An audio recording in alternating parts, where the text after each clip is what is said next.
Tuesday, the 10th of January. Record catches of sprats are landed.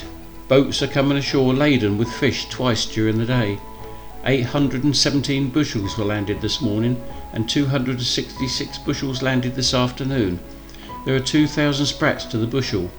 British fish canners are taking the fish and say 5/16 of the fish they are buying is coming from Deal. 11 cartloads in 5 bushel boxes went to Folkestone for shipment to France.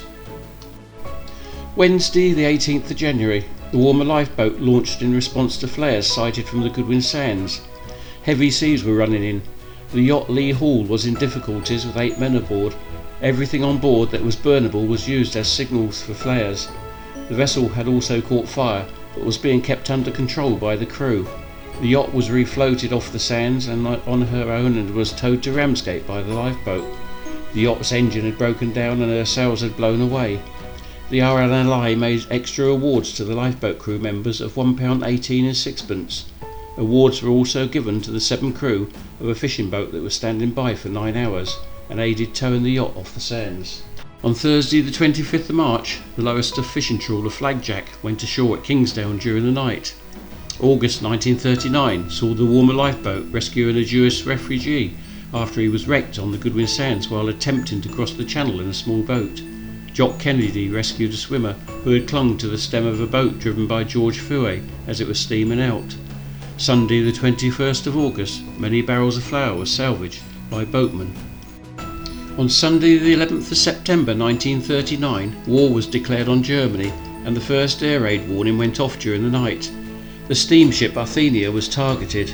Criticism was also made from the use of shingle in sandbags being used in the air raid shelters. September the 20th, a large explosion was heard and a column of water rose 50 foot into the air. On September the 27th, the Warmer lifeboat was launched to the aid of the motor ketch Hallion of Hull. The lifeboat took her into the Ramsgate area, where the casualty was transferred to the Ramsgate lifeboat. In the early morning of October the 7th, 1939, the 6,000-ton SS Maratha, bound from the east to London, went aground on the Goodwin Sands. She had a general cargo of tea, hemp and jute, with a value of about £10,000. Gravesend tugs attempted to pull her off. On Tuesday, a great deal of her cargo was jettisoned, but she was stuck fast. High water on Wednesday saw the tugs try again, but still stuck fast she started to break up in the evening.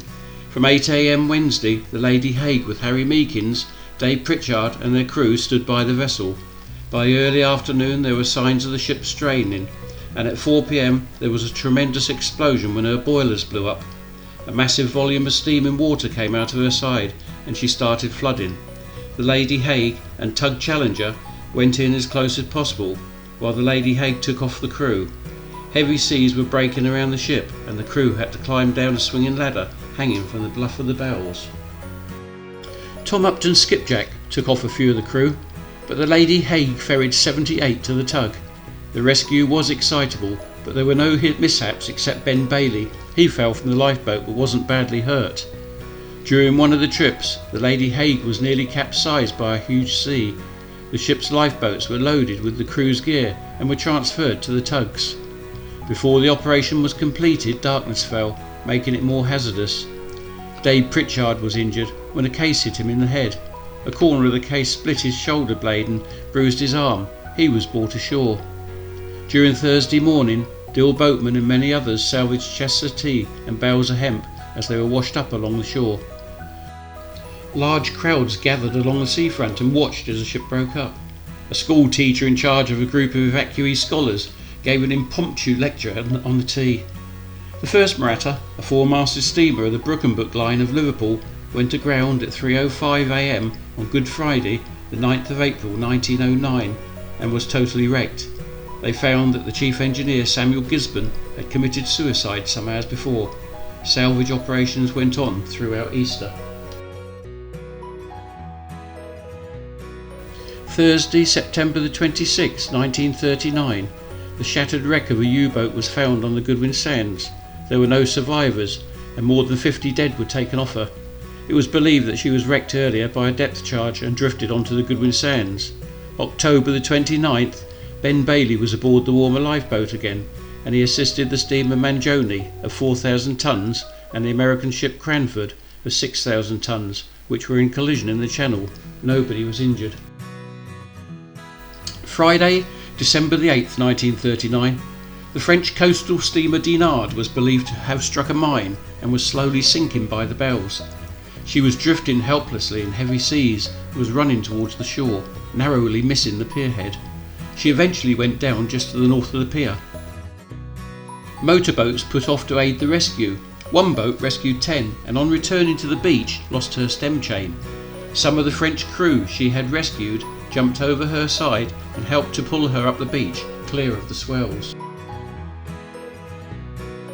On December the 11th, 1939, the motorboats Ida and Minnehaha went to the wreck of the Cabinda, which was on the Goodwin Sands.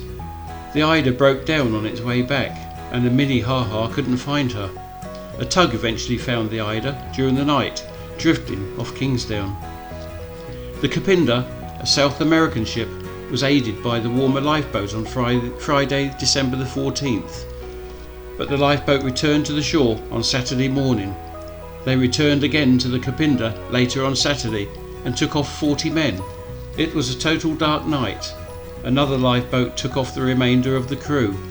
The crew had remained aboard her, jettisoning cargo of cotton bales to try and save the ship. But she eventually broke in half with a thunderclap early on Sunday morning.